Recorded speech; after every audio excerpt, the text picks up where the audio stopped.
ইমাম প্রশিক্ষণ একাডেমি বরিশাল কেন্দ্রের এই ইমাম প্রশিক্ষণপ্রাপ্ত যারা ইমাম ছিলেন তাদের যারা 1 বছর ইতিমধ্যে অতিক্রম করেছেন প্রশিক্ষণ গ্রহণ করার পরে তাদেরকে নিয়ে আমরা রিফ্রেশার্স কোর্সের ব্যবস্থা করেছি।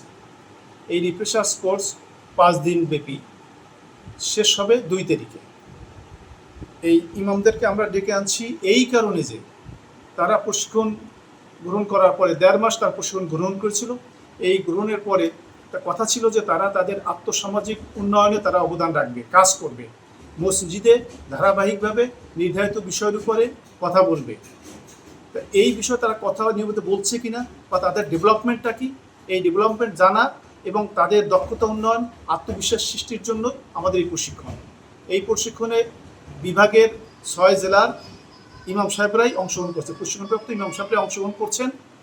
তাদেরকে আমরা দৈনিক 600 টাকা করে ভাতা দিব, দূরত্ব অনুযায়ী যাতায়াত ভাতাও দিব, যাতে করে এই প্রশিক্ষণ গ্রহণ করে তারা বাড়িতে ফিরে যাওয়ার পরে তাদের যে ছোট ছোট প্রকল্প তারা গ্রহণ করেছিল সেই প্রকল্পগুলো যাতে করে তারা আরও সুন্দর করে পরিকল্পিতভাবে করতে পারে এবং আর্থসামাজিক উন্নয়নে তারা অবদান রাখতে পারে। বলতে আমাদের মূল টার্গেট এটা।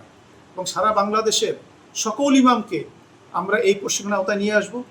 আমরা সকলে মিলে আমাদের দেশকে গড়তে চাই, আর্থসামাজিক উন্নয়ন করতে চাই, আমরা ভালো থাকতে চাই, আমরা এই দেশের মানুষকে ভালো রাখতে চাই এবং জুমার মসজিদে পরিকল্পিতভাবে তারা যাতে বক্তব্য রাখে এবং যেই বক্তব্যগুলো হবে কোরআন এবং সুন্নাহর আলোকে, কোনো রাজনৈতিক নয়, আমরা এই বিষয়গুলো তাদের সামনে তুলে ধরি।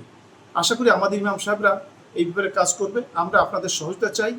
আপনারা আমাদের ইসলামিক ফাউন্ডেশনের এই কার্যক্রমগুলো প্রচার করবেন এবং আমাদের ইমাম সাহেবদেরকে আপনারা সহায়তা করবেন। আমাদের ফিল্ডে আরও যে সকল কার্যক্রম আছে আমরা নিয়মিত আপনাদেরকে ডেকে এই কার্যক্রমগুলো আপনাদের সামনে তুলে ধরবো এবং আশা করি আপনারা প্রচার করবেন। আপনাদেরকে ধন্যবাদ যে আপনারা কষ্ট করে এখানে এসেছেন এবং ইসলামিক ফাউন্ডেশনের এই ভালো কাজগুলো আপনার জনগণের সামনে তুলে ধরছেন।